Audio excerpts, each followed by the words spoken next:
What's up, everybody? Welcome to another episode of Turn the Jets Live. I'm your host, Steven Zantz, joined by my co-host, Steven Russo. We will be having a special guest, a Turn on the Jets legend, the man who hosts the TOJ pod on our old feed, Will Parkinson. He'll be joining us in a second. But Steven, before Will comes on, how you doing? How you feeling? What's going on? Nothing's happened with this team, right? Nothing. Never short of discussion topics at One Jets Drive. But no, I mean, I'm still good despite all the news. I'm still excited about week one. We are, 45 minutes away from NFL kickoff with Bills-Rams set to go tonight. And still, again, I'm maintaining my positivity. I was bashing you a little bit before the show because last week you let that negative juju kind of get out in the open, and clearly you're the one responsible for everything that's going on around this team this week and over the last few days. So other than that, though, I'm good, man. How you doing? Listen, I'm going to take blame for it because I put it in the air and things have happened. However, I got a lot of people coming at me yesterday, and I apologize to them because I felt bad because I was too much negative energy yesterday, and I've come around a little bit. But, man, there's never – and we talked about this when Zach got hurt. We talked about this with Bakai and everything. This team cannot get to a point where the season is normal. And I get it. Things happen. Injuries happen. You can't control it. It's football, and all that stuff. But I always want to say this to the people who are saying, me and others who are just being negative and being down on the Jets. When you don't win a game in September since 2018, when you haven't won a division game since 2019, this is how you should be treated until you flip the script. I'm sorry, but there is nothing more that I need to see to feel this way until they win. Like, that's how I feel. And you know what I'm going to say here? Robert Saleh's got to figure out how to handle these things. Awful job. That's part of being a head coach. You got to play coy. I'm pissed about that. But you know what? Joe Douglas deserves a lot more criticism. He let this tackle situation get to the point with Duane Brown. And I get it. The Zach Wilson thing isn't his fault, but he had injury concerns. And it's just, I feel like Joe Douglas is like immune to criticism because, he's been great with the Herdman trade. He's been great with the Elijah Vera Tucker trade and the Jamal Adams trade, but we haven't won anything. So who cares? That was my rant. Steven, let's go. All right. So I think there's a lot of things to unpack here, obviously. I think all things can be true. Jets fans, rightfully so, should be upset, frustrated, annoyed with the Zach Wilson news. The fact that it went from potentially starting week one to now the earliest he could be back is week 4 against Pittsburgh really doesn't make any sense. I think you're spot on. Saleh needs to learn how to handle these things better. And there's no question. There's no bigger supporter of Robert Saleh than me. I still believe in him, but he's losing credibility here. And whether it's on him to do it, whether it's the training staff to do it, I really don't know. But either way, he's the front man and he has to get better with this stuff. So all these things can be true. You should be upset. You should be frustrated. You should be annoyed about the Zach Wilson news. But you can also still be optimistic about this opener and this season on the whole. Which I am. And the thing is, I'll say the Jets are arguably better at every positional group than what they were last year. And I don't even think that the arguable is really necessary. I think they're better in all facets of the game. So we should feel optimistic about this. You should feel optimistic about the season.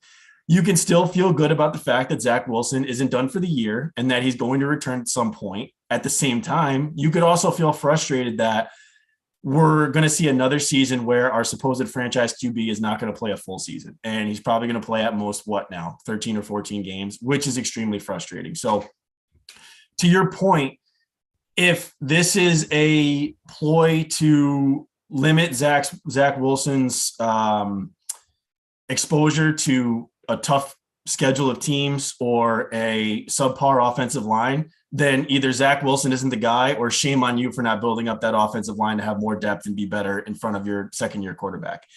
I just think it's a culmination of so many things. There's a lot of emotions going on, and Jets fans, we're not always reasonable, but I think here we are. And it's been 50 years of history where, to your point, man, shit like this has happened. We've been dying for a franchise quarterback. We've been teased with guys that we thought were it. It's never worked out. Since Joe Namath, to Richard Todd, to Ken O'Brien, to, Vinny T thinking that he was going to be the answer late in his career. Chad Pennington, could have been the guy that ultimately the shoulder just doesn't work out and he gets traded away to Miami or, released and gone to Miami. Mark Sanchez fizzles out. Geno never happens. 1 year of Fitzmagic. Sam doesn't make it. And now Zach Wilson. I mean, you can't blame Jets fans for feeling the way that they do. But again, all those things can be true all at once. You can feel all those things, but again, still be excited about the opener, which I choose to be, because I still do believe that this roster top to bottom is a better unit than they were last year, regardless of the quarterback. And I'm not a all in on and believer in Joe Flacco right now, but I do believe that he can hold down the fort and actually pull out a win or two in these first 3 weeks. So let's see how Sunday goes. Let's pump the brakes a little bit on all this. But I think every feeling that any Jets fan has right now is completely and 100% justified. Yeah, you nailed pretty much everything. But the one thing I wanted to say was about just the feeling about what's been going on with them and like why I'm just like pissed. It's not what's happening, it's how they're handling it. And I want to go back to the injury stuff. It's like we dealt with this with Mekhi twice. First last year when they're like, oh, he'll be back, maybe by the bye week. Doesn't happen. Then he's out for the year. Then they tell us when he first gets hurt, he's going to be fine, out for the year. We had, Mosley, they were dancing around with it. Anunwa, and we have Will here. But Will, I'm just ranting off about the injury stuff, so you could jump in a second. You have what's it called? Obviously, Zach, which they said 2 to 4 weeks. If it was going to be 8 weeks, just tell us that. I don't care. Like, he's not out for the season like we all thought. Stop lying. And if you're not lying, what is the point of this? It's not, the gamesmanship stuff is just complete BS. And I'm just tired of it. And it's even precedes Salah. And I'm blaming Douglas. You can't run this team like this. It's embarrassing. Will, welcome to the show. Everyone can follow you at WillPod11 on Instagram, Twitter, and TikTok. Host the Turn on the Jets pod. Sorry, it's a mid-show intro, but I just needed to rant a little bit. No, you're good, man. You're good. Everyone needs to you got to get it out. You got to let out the demons before you get the positive energy back. And both said we're excited. It's not that we're not excited. And it's weird because Will has been like this beacon of hope and positivity in the TOJ Slack, which is kind of taking over for Dalvin a little bit. I kind of jump in there, with the optimism. But Will, go ahead, man. Just share your thoughts on everything going on this week, where your overall sentiment is, what your thoughts are on how it's been handled, Zach Wilson injury news, all this stuff, man. Let's have it. So I guess we'll start with Zach because obviously that's the most important thing. We get to other stuff, but the stuff it's frustrating because the gamesmanship stuff I get, right? Like it does make sense, especially like the Ravens are doing it right now. If you guys already made these points, I apologize, but we haven't talked about anything about the game. Yeah, like it happens. Like Ronnie Stanley's not going to play on Sunday, right? Like it's clear as day. He hasn't played in a year and a half. Like he's played whatever, right? But like he's been limited in practice, so whatever. The issue with the Zach stuff for me is that I got told right before it happened, week 3 or week 4, and I was like, I don't really trust this person, so I didn't say anything, obviously, but it comes out that's actually the case. If that was the case from day one, like jumping from week 1 to earliest week 4 is just like doesn't really add up. Now look, I've seen the alternative universe where he's really going to play next week, and it's like, oh, we don't want Cleveland to think that we want Cleveland to prep for Flacco until Wednesday and watch tape on it. Like, I don't think that happens, right? Like Zach slipped up. He basically said this was the plan all along. It's just a bad look when the Jets leak the injury timelines, right? Like, just to be clear, like it's Zach's agent and the Jets leak these injury timelines. 100%. So why the 2 to 4 weeks came out and then they walked it back. I get, again, you want Zach to be 100% healthy, but like, are you scared to play him? Because like week 4 is a top 10 defense. Week 5 is a top 10 defense and week 6 is a top 10 defense. Oh, and week 7 is also. So like your hardest part of your schedule, there's no soft landing spot necessarily. So that part is frustrating, right? And I get like, again, the optics of I don't want to talk about it. Like he's a starting quarterback. Obviously, everyone wants to ask questions about it. Don't be a head coach. If you don't want to talk about it, don't be a head coach. It's frustrating. I understand like the Mekhi stuff was tough, right? Like, and they came out looking not great with that. And I'm sure when he's gone in a year, there'll be some hit piece on how the Jets mishandled it. And 1,000%. And right. And the Jets could do the same thing with Mekhi, and it'll be a whole battle and it'll end poorly for everybody. And hopefully that doesn't happen. But let's be real. That's probably what's going to happen. The injury stuff is it's frustrating because it's like why the timeline went from 2 to 4 weeks to we're now really not going to rush him. And now it's really 8 weeks. And that's fine, right? Like if his injury was an 8-week injury, like it sucks, but at least it's obviously maybe he misses a month, You get 13 starts at him. The Jets are 1-3 or 2-2. He comes back week 5 at home against Miami, and like it's a good defense, but he figures it out and they win. All of a sudden, the Jets are 2-3 or 3-2, and like you're feeling fine. My biggest frustration with this whole situation is I've been told for months by everybody that's in my mentions and everyone that listens to the pod how bad Zach Wilson is. He's awful. He's terrible. The Jets need a new quarterback. He's the reason they were so bad. He's worst rookie quarterback ever. But then he gets hurt, and now the Jets all of a sudden their win total is even worse, even though everyone told me how much better Joe Flacco was. So like, make up your mind. Either the Jets are better with Joe Flacco, which they're not, but let's just say for argument's sake, you don't really understand football and that's what you think. That's fine. But then now all of a sudden, why is this season over? I don't understand. Like, that's what it's not. It's not. Dude, at the end of the day, like, these guys have to win games. Okay. Mm-hmm. And like this roster needs to win. It's all funny, like good. And we're rebuilding the culture, but like Elijah Moore's never lost before. So last year, aberration rookie year, they're rebuilding. They kind of semi-tanked, but like they gave guys reps. Obviously, the Jets are not going into a year with Bryce Hall and Brandon Eccles as like 5th and 6th rounders and one of the most important positions in football, and just punting on it. They kind of did like an active tank last year, right? Like give Zach and all these young guys reps, but like we're not really trying to win yet. They've spent a ton of money. They have the highest paid offensive line in football. They have the second highest paid defensive line in football. They have 7 top 36 picks in the last 2 drafts.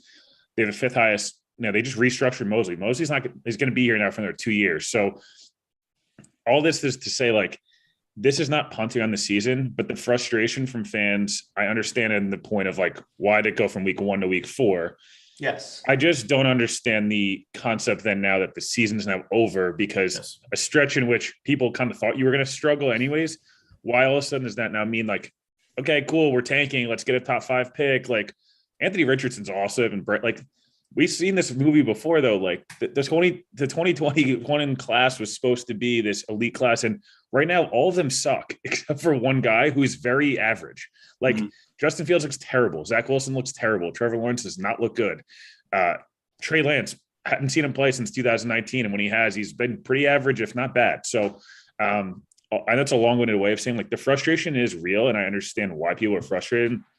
I'm just frustrated with Joe Flacco was pretty much always going to start week 1. Maybe there was an outside chance. I never thought that. It's just going week 1 to week 4 earliest was definitely like, whoa, okay. Like now he's out week 3 too, where I thought that might've been the softest landing spot. It's probably the worst defense of the bunch. At home, you're coming off a road game, Bengals team, like not a great edge rushing group other than Trey Anderson. So I get it. Just, it's frustrating. I want to touch on something you said, and Stephen also said this before he came on. It's just like about potentially hiding him from defenses that don't play in the NFL, play in the USFL or the XFL. Like, what are we doing here? If he's the best quarterback in the roster, he should be playing if he's healthy enough to play. And you hit on it. It's just, it's not that. And I always expected Joe Flacco to be playing week 1. That's not why I'm mad. And it's not why I'm frustrated. It's, how did we get from it's like, potentially week 3 would be the latest situation to now it's no earlier than week 4.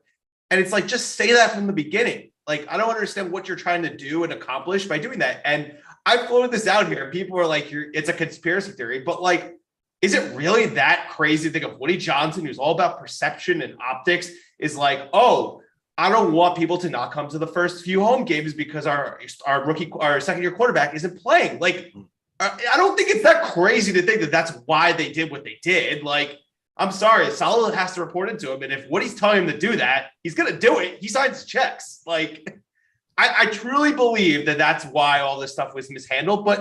And all this stuff has been going on with this organization for 50 years. And whether it's Woody, Leon Hess, whoever, that's why I'm frustrated. It's not like what actually happened. Like, it is what it is. Zach's hopefully going to play 13, 14 games. He's hopefully going to look good. And, all the positive momentum that we saw from him, in early August and like everything with the offseason, translates. It's fine. It's just like, why do we need to create drama and create just stuff in the tabloids that we don't need to do? Like, this is supposed to be a fun, jolting year for this fan base because, like, yes, playoffs is probably a stretch.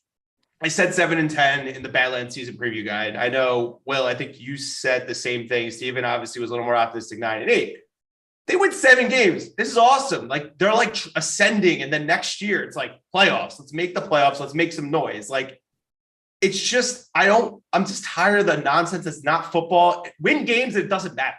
they win on Sunday, I won't be talking about this anymore. I'll be happy. I'll be like, let's go 2-0, and then let's see what really happens here. Sorry, that's another rant. No, I think so. First of all, for fans, you can't operate with a clean slate. Like no matter what, they're going to have 50 years of depression and a bad taste in their mouth, and specifically over the last decade plus, right? So regardless of whether or not this is a fairly new regime, you're still going to have to operate knowing the history of this organization and this Jets fan base. And there's no question that we have the right to be skeptical of this training staff, specifically over the last, 4 or 5 years, and the way that this has been handled, right? And I know that even on Badlands, they talk about things like Quincy Enunwa and Kelechi Osemele and things that were handled like that. So it's not out of the realm, out of the question for this fan base to be upset about that stuff. At the same time, I just said in the opening, I am a huge believer in Robert Saleh. I still am. This doesn't change anything for me, but this is kind of the first chink in the armor for him in my eyes. I think he gets a lot of credit for simply not being Adam Gase, and the stuff that he's doing is fun. And the 60% and the Navy SEAL quotes and the way that he kind of, collects the locker room and now that people want to play for him, that's all well and good. But ultimately he still has to win games on Sundays. Joe Douglas, Steven, you said it in the opening, 6-27, right? And as a GM where this team is under his fingerprints, 6-27. We're not saying it's playoffs or bust or Super Bowl or bust. No. But this is compete or F off. This is a make or break season for these guys, and specifically for this roster. So I said it, this roster can compete. This roster can win games. And I think Zach Wilson is a better quarterback than Joe Flacco, but I don't think the drop-off is that huge, specifically in the beginning of the season. So this team should still, regardless of the Zach Wilson news, still should come out of September 2-2, at worst 1-3. But you got to get one of these first 4 games without question. No doubt about it, whether Flacco or Zach Wilson's under center. You can't go 0 for September for the 5th straight year. Like, what are we doing here? Like, this is the NFL, man. Teams with horrible quarterbacks have won games. Like, Duck Hodges won games. That guy shouldn't even be on a team. It's just ridiculous. And I fully expect him to compete on Sunday. And I know, Steve, you're saying you're a big believer in Saleh. I'm a little concerned because of how he's been handling some things and obviously how the defense look.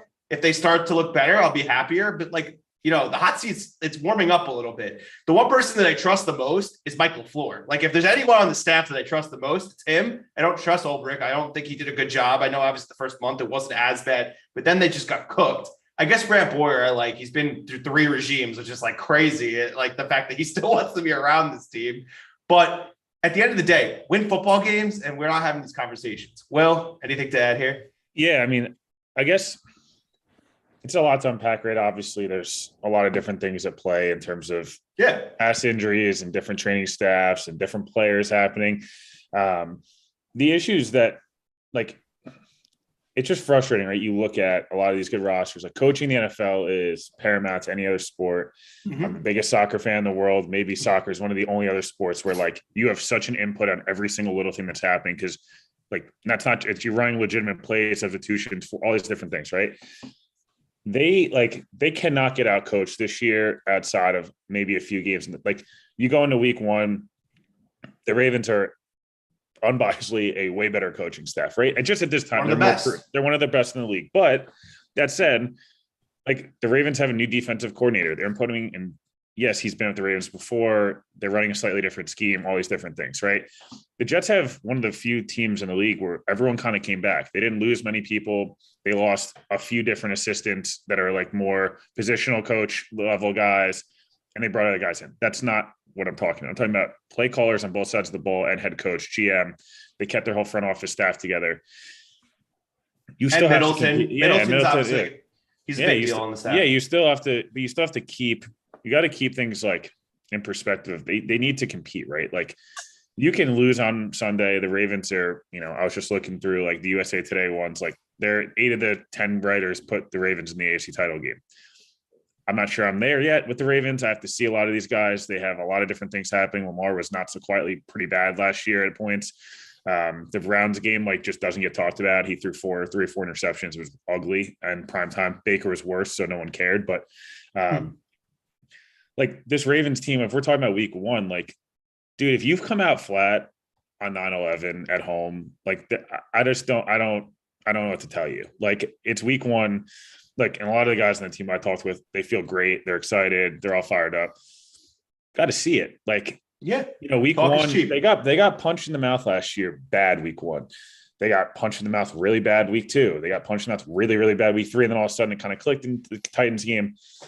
That stuff can't happen. I know, Joe mentioned it a little bit on Badlands, but like, Will, you were at the game. They Yeah. honestly were asleep until the second half. They didn't really do anything in the first the half. Titans game was pretty ugly too. And then all of a sudden they It had was the amazing. they had the one drive at the end of the first half, and all of a sudden it kind of clicked. There's a lot of talent on this roster. Like I just don't buy into the fact that like I've talked about this for 6 months on my show. Like there's only one bad scenario that happens this year, and it's we don't know if Zach gets hurt, and we don't know if he's any good. Like that's the only bad scenario. If Zach's terrible, who cares? Because in the end of the day, the NFL, the way it works, the Jets have enough ammunition. If they want to go get a quarterback, they can figure out a veteran, or you can trade up in the draft. Like all that stuff. Yes. And no matter what happens, it can show you can pay anybody, and you can get any draft pick you want if you're willing to pay for it. If the roster is good and they win 7 games and they need a new quarterback because Zach's not good, yeah, it's obviously going to be unfortunate. People are going to be bummed out, but like you'll figure it out. It means maybe you're a quarterback, maybe you're the Dolphins, or you're the Browns, or you're one of these teams where you are one guy away. The obviously ideal scenario is they are good or good enough. They take a big leap. Zach takes enough of a leap, you feel confident, and you have 1 or 2 more pieces you add to him next year. You added 1 more guy receiver, and you let Corey walk, and you had 1 more edge rusher and 1 more safety. And all of a sudden you're like, now we're the Dolphins, where everyone's kind of picking us as we can compete with Buffalo. We have every single weapon possible. We've invested all this money. You just can't be caught in no man's land, which is what the only situation, like I mentioned, that's a problem is if Zach now is out till week 8, week 9, all of a sudden it's, oh, this guy's hurt and this guy's hurt. And you start making your excuse of like, see, we need another year. We need more picks. We need more of this. At some point, it's not even just like put up or shut up in terms of playoffs, because I picked them to be 8-9. I mean, that's probably slightly optimistic, but at the same time, like, is it that optimistic to the fifth most expensive roster in football? Like, and they have all these picks that everyone said are amazing. And yeah, they have a tough start to the schedule. I'm sorry, the Ravens are not the 2007 Patriots. Like, this isn't right. The Browns are playing without their starting quarterback, and they weren't that great last year. So, like, week 3, you're playing the Bengals. You just beat them with a third-string guy who we all know is not very good. And yeah, you might have caught them off guard. They still beat that team last year. The Jets were banged up. They had nobody playing. The Bengals came in there and the Jets rolled them. Like, yes, it was a close game at the end, but like the Jets put up 40 points. Like, that doesn't happen. And if there's a time to beat the Ravens, it's week 1 when they don't know what to expect out of you because they have nothing on film. To be fair, the Ravens in week 1 are exceptional. They are so good in week 1.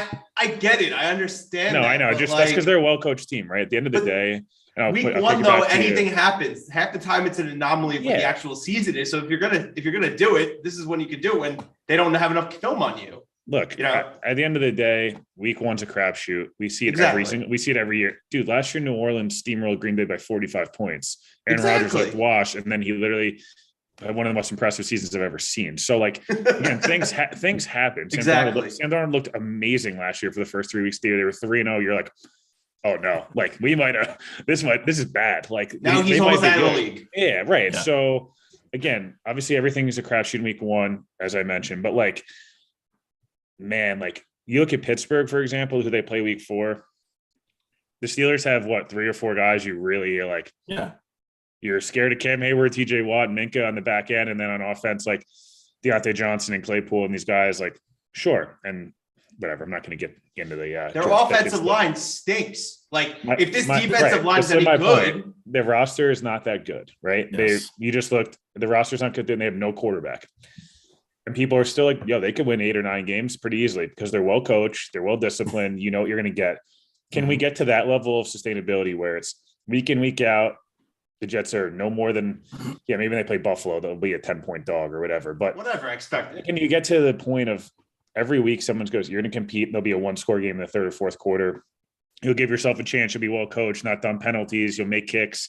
You're not going to turn the ball over. If you get to that point, and now all of a sudden all these guys start to roll a little bit, you see a step. That's what you want. You just can't have these games where it's like, man, 17-0 in the second quarter.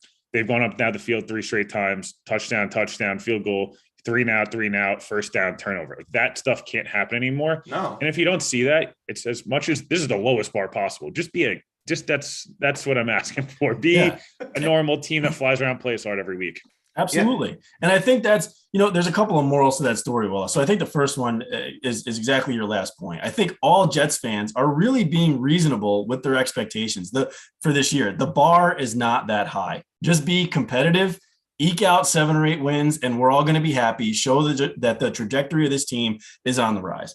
The second is, let's stop pretending that this AFC North, the first 4 games, is like a gauntlet. It's really not. Like we need to just get out of that. Will, you summed it up perfectly. Thank you. Right.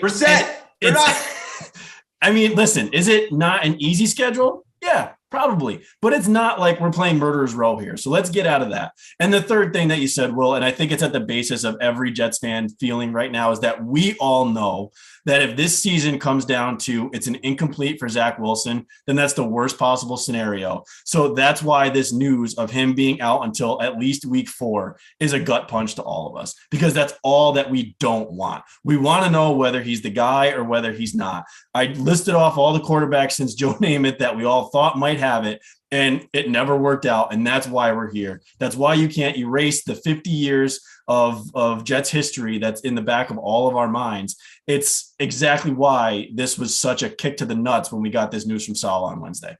Yeah, you nailed it. And you know what? If Zach's not the guy, so be it. It's not like we haven't seen it before. It's been happening and happening. Exactly. And if you bought a jersey before he proved anything, you're an idiot. Like, I'm not buying any more quarterback jerseys until they sign a contract extension. I think that is a very good rule to live by. But I feel like that's like why people get like, this guy burned me. And I like, don't buy the quarterback jersey when he gets drafted. Yeah, 13 games in, I don't know how many people are getting burned. Like that, at the end of the day, you got to maybe a little bit of patience. Some time to marinate. No, you have to get, I mean, look, Zach, what's the only part, and we can move on to something else. Obviously, I don't want to harp on Zach forever, but sorry, at the end of the day, like the week leading up to the Eagles game was the best I've seen Zach look at all, like since he's been in the league. Honestly, he looked just as good as he did in college. Every single practice, I was there 3 or 4 times over that week period. Every single practice was either virtually 0 incompletions, quick decision making, making some big plays, highlight level throws, was moving around, moving in and outside the pocket, had commanded the huddle. 4 of the 6 practices were like either shells or not even with pads. So again, with a grain of salt, which is why when people say Joe Flacco is out playing him, no, if you're not getting hit at 37, you can't move. Usually you have a better practice. I'm not sure, whatever. Joe left a lot of clean pockets against the Giants. And if that happens on Sunday, they're going to get torched.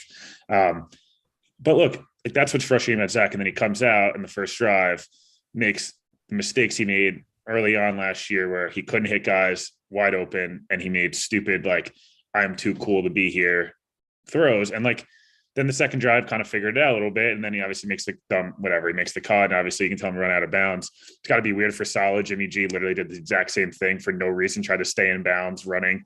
And that Niners team that was, the year before they went to the Super Bowl when like they had all this expectation, they finished off strong. And then week 2, the next year, like tears ACL and it was a mess. But if Zach needs to get back to like, he just needs, like someone needs to shake him like every time he tries to like revert back to bad habits. Like, when he's locked in, the arm talent is there, the athleticism's there, the maturity, like he's a good kid who wants to do well. Like all that stuff's there. The only thing I can't stand is like, dude, just repeat the same thing over and over again. Like they just shake him, right? Like, and that's what they were doing all off season. And it's like he started to play well. That's what's frustrating. You missed the reps, all that stuff. End of the day, Joe Flacco is going to play the first 3 games. He's played better for the Jets than he played for the Broncos, for whatever it's worth. So I guess that's that. Still hasn't won a start since October of 2019. At the end of the day, maybe that'll break. Maybe, some terrible streaks of 12 straight losses are meant to be broken. And hopefully maybe it's week 1. You never know.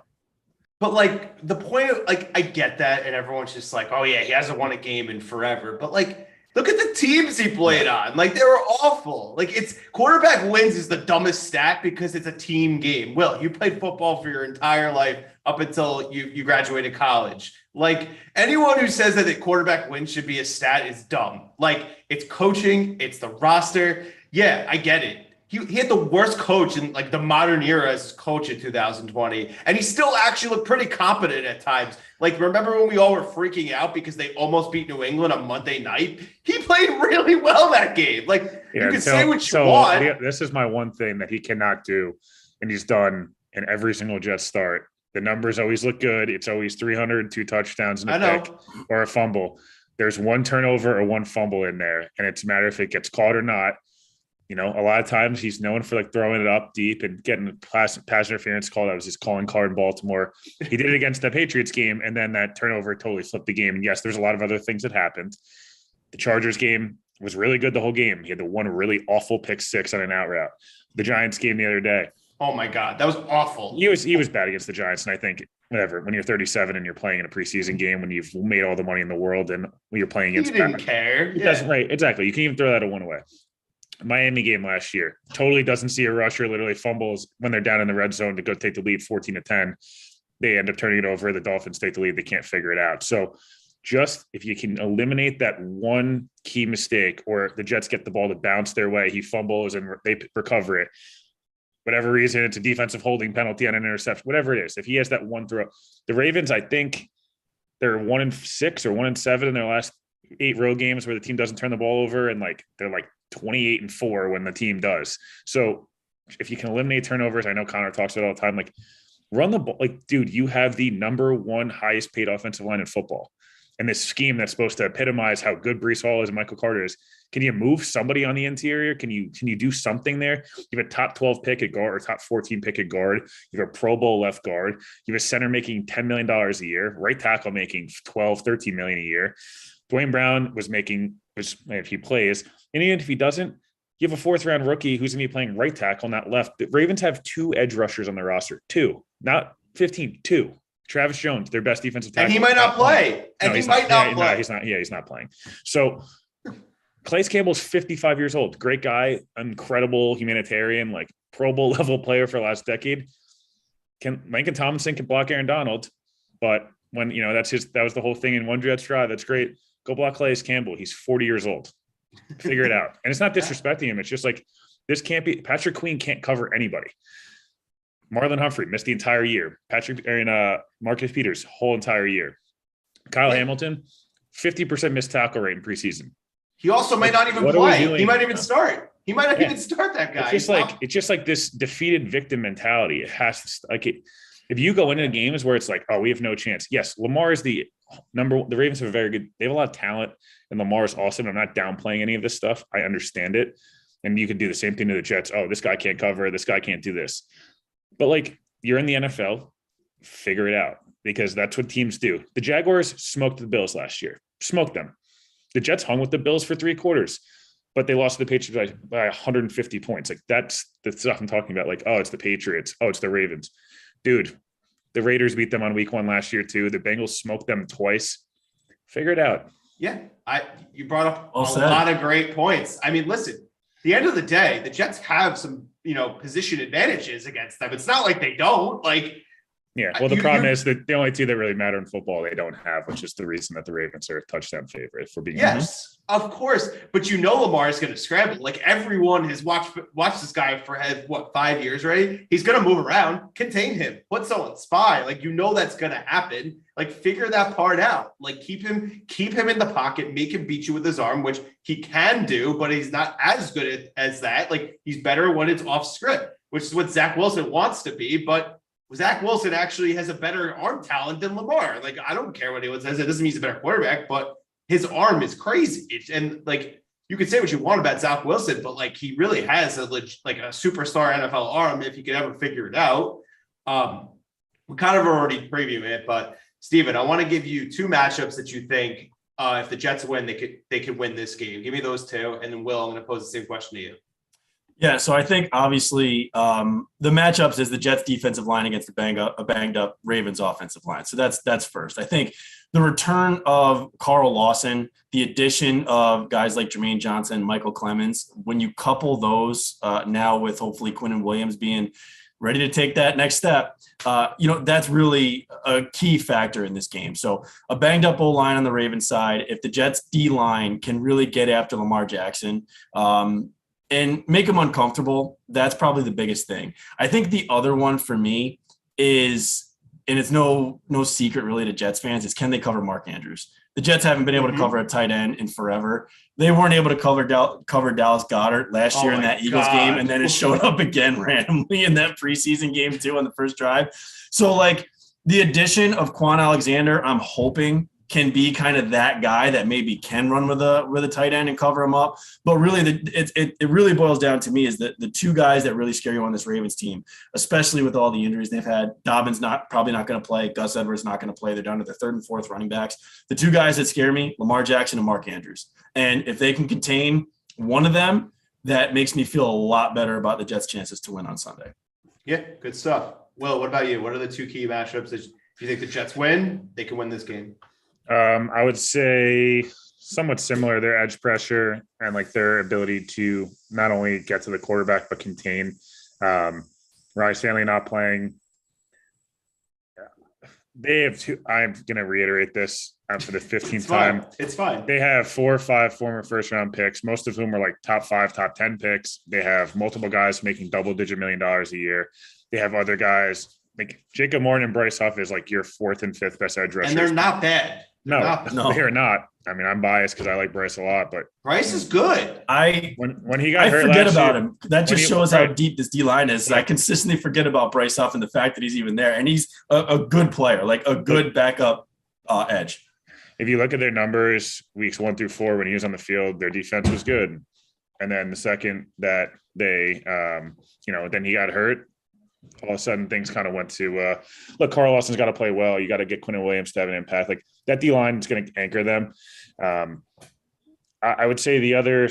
I'll give you like the only other defensive one is Michael Carter, Whitehead, Joyner. That combination of those guys on Andrews, as you mentioned. Can you do enough to just like stifle him at the line? Can you chip him? Can you do things? Can you make him? Can you hit him in every single run play and get him like worn down throughout a game? So maybe the drops that he had early on in his career, where it's like Lamar had like half his interceptions on Mark Andrews drops and stuff. Offensively, the matchup, like their linebackers don't cover. Like I shouldn't say they don't cover. I mean, watch the Bengals. Watch either of the Bengals games last year. Like the Ravens brought pressure, and he gave Tyler Boyd, CJ Uzomah, and they just left him out there on Patrick Queen and the rest of that linebacking core, Tyus Bowser and all these guys, and they torch them, right? Like you have one of the most expensive tight end rooms. You have one of the most expensive receiver rooms. You have this scheme. Again, you have guys that get open against man. The Ravens scheme, we'll see how they run it because usually it's just a lot of cover zero and a lot of man, and they just blitz the house. And like that's what the Giants did, obviously, in that preseason game, which is why, again, they were a good matchup. Their defense is going to be a lot like we'll see how much it's that versus much them showing they're going to blitz all these guys and then dropping and being a little bit more kind of not so Rex Ryan-ish and not so Wink Martindale-ish. That said, like, can Braxton Berrios, who we saw last year, get open against man? Elijah Moore get open against man? Corey Davis, not quite as much, but Tyler Conklin had this great summer, right? Like now use them. Get these backs. Breece Hall on Patrick Queen in a one-on-one. Like, can you get him in the open field? That type of stuff. So just the middle of the field, you got to be able to, like, in this scheme, like you got to be able to attack the middle of the field and give Joe Flacco easy throws to make, quick stuff like that. Then you can take your deep shots once you start to beat them short and they have to kind of stop blitzing quite as much. Yeah, you nailed a lot of good points there. For me, we already talked about containing Lamar, keep him in the pocket, make him beat you with his arm is the biggest thing. But offensively, run the football effectively. You have two running backs who you believe in. You think they could be like one of the best 1-2 punches in the league long term. Breece Hall, Rich Cimini said on his podcast when his first episode for the season, they think he could be the most talented player on the roster. I don't necessarily agree with that, but if they think that, use him like that. Give him the football. Give Michael Carter some, out of the backfield catches. I think the other thing that's going to be interesting is how does Sauce hold up against Bateman? He's going to be shadowed on him. Mm-hmm. How does he held up? He's got the size to keep up with a guy like Bateman. I think he's actually taller than Bateman. I think Bateman's like 6'1", and Sauce is 6'3". So I think that's going to be interesting. Bateman's never been, the guy. He's the number one receiver. Like, that's the other thing. Other than Mark Andrews, who the hell is catching passes on that team? Devin Duvernay. There's another guy. I forgot his name. I know Isaiah Likely's been like someone that people are really liking and think he could have a solid rookie season. At the end of the day, how many rookie tight ends have really done anything? I hope this doesn't come back to bite me, but it's a hard position to transition from college to the NFL. So Sauce beating Bateman is key. I mean, Andrews, I know is going to kill us at some point, but if you can contain everybody else, I mean, don't get your doors blown off on defense by Kenyon Drake, who is washed, and Mike Davis is washed. Like, remember like Duke Johnson in the Dolphin game last year? Like, if they do that again, oh my God, like you cannot allow that to happen. Like, I'm sorry, there's no excuse. You have defensive line talent to get through. I mean, Mosley's obviously really good. I think Quan's going to be really nice in the run game, and even Whitehead's good in the run game. So it's just like, these are the things you got to do. And if they do them, you never know what could happen. It's the NFL. Any given Sunday, it's week 1. Crazier things have happened. So with that said, Will, record prediction. I mean, not record prediction. Well, we'll do game prediction, and then you'll give us your record prediction if you've changed it, which I think you said 8-9. If not, we'll keep it at that. So what's the game prediction? Go 31-20 Ravens. I think it's close for a good amount of the game. I think it's like 28-17 or something like that. The Jets kick a field goal and need to stop or whatever. Yeah, they get it to 28-20, and then the Ravens kick a field goal, ice the game.